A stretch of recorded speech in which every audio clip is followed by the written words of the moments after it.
Welcome back to The Couch. It's always nice to promote local talent. We have got a local talent today on the show. She's a young filmmaker, director, producer, a student of ECU or former student. Nisha's going to be talking to Emilie very soon, but I'd love to introduce you to the trailer for her brand new period piece movie. It's called The Canary. Here it is. The passenger ship, it's sunken.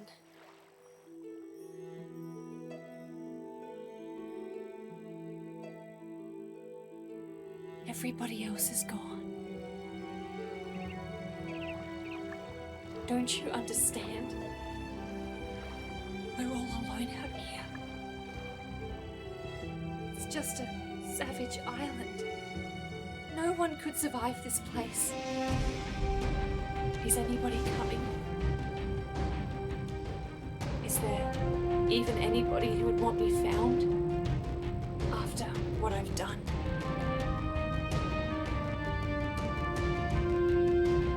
You're just as trapped as I am.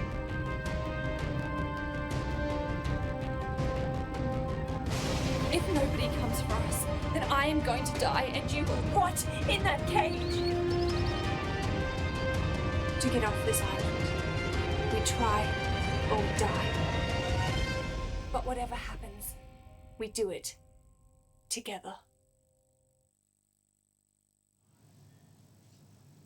It's always amazing having young talent, as Fred said, on the show. And this epic period piece, we have the writer, the director, the main actress right here with us. Welcome, Emilie. Thank you so much for having me. It's great to be here. That trailer just opens with such resilience, doesn't it? Tell us a bit about The Canary. What's the movie all about? Yeah. So it was my first time directing, writing, editing, acting, production design for this film. So I knew I wanted to do something quite bold. So I decided on a 2-hour-long period survival feature film, and I definitely got the challenge I was looking for because it was a big challenge, but we had a tiny team making it, very passionate, and it was a lot of fun. And you were still at uni at this time when you were making this film and working, so you're filming in between things. Something that Emilie, I have to just say it because she's so humble, but she told me earlier, is that she really wanted to tell a story as well to inspire other young filmmakers, that it is possible, isn't it, to make a movie like this? Yes, yeah, and we did it with around 4 people on a $10,000 budget, and like I said, it is a full period 1800s 2-hour-long feature. But yeah, I mean, we had lack of resources, but it really inspired our creativity, and I want to showcase that WA has so much talent and creativity people in it, and with a lot of drive and passion, you can get it done through hard work. Fantastic. So was it 3 years, you said? Yes, it took 3 years to make, about a year and a half to film and about a year and a half to edit. Excellent. So tell us a bit about the synopsis of the film without obviously giving anything away. Yeah, I'll give you a spoiler-free version. Thank you. Yeah, so the character Florence, who's my character, is the protagonist, and she's on a passenger vessel which sinks on the open ocean. She's cast adrift on a life vessel with nothing but herself and a caged canary beside her. And it's about her overcoming the odds, finding resilience and strength, and surviving on both the open ocean and in the outback bush, and defying the social standards that many people in the 1800s were oppressed by. Yeah. Wow, and also I guess in terms of audience reaction, you have had tears and joy, you've really got the emotion. Tell us about that. And as a writer, that is something that we want the most from. You know, it's great to have awards, it's great to have accolades, but to actually connect with an audience, it just made me feel so, like everything was worth it. We both had, you know, men, women, children watching the film, and it's a human story about overcoming struggle and resilience, and everyone connected with it, especially WA, so really happy. Wonderful. Well, I mean, even the times we live in now, there's probably a lot of translatable lessons in the movie. Yes, definitely, yeah. And us making it was about overcoming and defying the odds, so we kind of understood what the character was going through while so it's all making happening simultaneously. Yes, yeah, we could understand what she was going through in a way. So we've probably got a lot of aspiring filmmakers out there watching this. Tell us a bit about what you studied at ECU and how you made it happen. Yeah, so my degree's in screenwriting for film, and I've been acting for quite a while. And like I said, this was my kind of debut piece. So I picked something very bold and very challenging, you know, filming 3-year film project. 3-year film, really filming on the ocean, full period clothes, like a real canary. My pet canary bird starred in it. She's a great actor. And these period clothes are from that period, so you had to source everything. Yes, yeah, the iconic yellow dress is handmade by a local seamstress, so we tried to make everything as period accurate as we could with the little budget that we had. But yeah, acting in full corset, full gloves, floor-length dress was a great experience. And you showcased WA as well, didn't you? What Yes. locations did you go to? Yeah, we were so grateful to have so much support from the WA community. So we filmed down in Albany on the Amity Brig, we filmed on the Lewin ship, Wongan Hill canola fields, through Fremantle, Scarborough. And what's great about WA is you can pretty much go down the road and it looks like you're in the outback.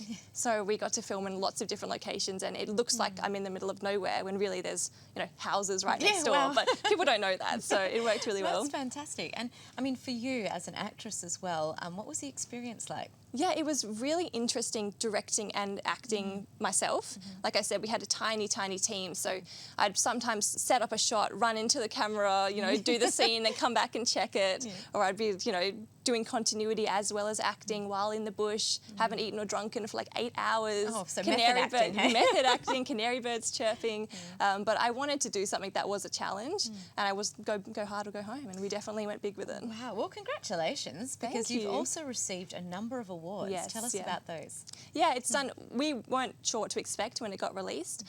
It's done really, really well in the international sphere. So it's won awards in New York, Paris, London, and but honestly, getting the audience response has been the biggest thing for me. Having people say, you know, they come to see it multiple times. We've had sold-out screenings. People saying it's inspired them to make their own film. For me as a filmmaker, that is the cream of the crop, really. That's excellent. And so, with that in mind, what would you say to aspiring filmmakers out there? Yeah, I'd probably say that it can seem really daunting. It seems like a really hard thing, especially when you see, you know, $1 million films getting made. And you don't have $1 million and you think, how am I, you know, is it even worth me trying? Yeah.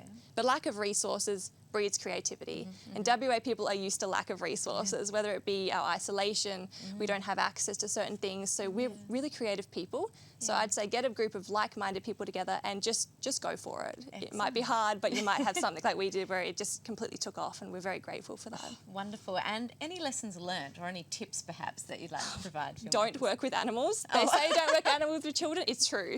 So Canary, great actress. She's probably better than me, to be honest, but a bit of a nightmare to work with, yeah. Oh, really? And that's your canary? Yes, that's my canary bird. So I bought her for the film, but she became a part of the family, and she's very vocal, very chirping a lot. Great for the film, not so good when you want to try and act alongside her. But she adds a lot of human to the film, even though she's an animal. So. And does she have a name?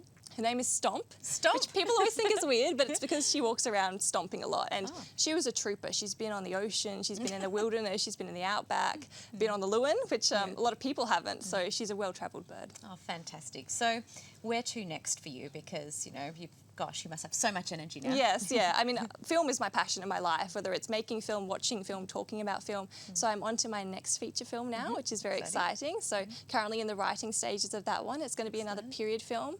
It's going to be hopefully better, bigger, bolder, and also in the process of making some short films as well. And we're screening now in over East because we've had a lot of sold out screenings here.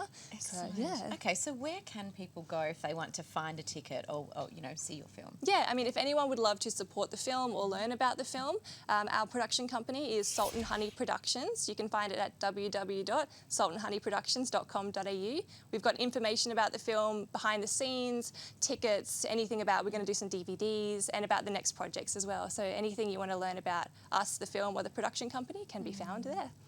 Excellent. Thank you so much for coming on the show. Congratulations. And I think it's just so beautiful that you're sharing your story so that we can inspire all of the other West Australians out there and Australia-wide to do filmmaking. Thank you so much. And the more people making films, the better it is for WA. Yeah, excellent. Thank you. We'll be following you. Thank you so much. Thank you. If you've missed any of that, of course, you can go to thecouch.com.au or our Facebook page. But for now, it's back to you, Fred.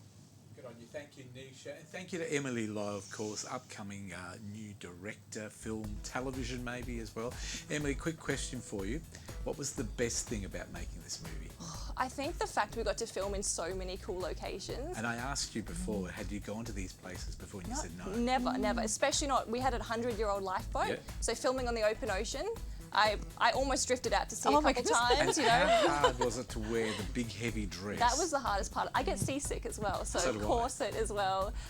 Yeah, I did drift out to some ominous rocks a couple of times, and I thought, you know, is this the end for me? And what was the worst thing about making? What was the thing you learned and you don't want it to happen again when you didn't like? Yeah, I wouldn't say there was a bad thing. I think there was just, it gets hot. It gets very hot in summer in those clothes, and I feel a lot of sympathy for the Victorian women of that time. Yes, definitely. yeah. Wow, and the corsets, my goodness. Yeah, corset is a big one, yeah, definitely. Well done. And it's a shame you didn't bring the Canary in with you. She would be chirping so much you wouldn't get a word in. She's a big talker. Well done. This is, of course, Emilie Lowe, great director. Thank you to Nisha as well. We're going to take a break, and if you're out there and you want some publicity for what you're doing, a project, a film, a documentary, get in contact with The Couch at thecouch.com.au. We'll take another break, and then we'll be back with more. Let me start that again. We'll be back with more of The Couch right after this. Well done. Connect with The Couch online through Facebook, Instagram and YouTube.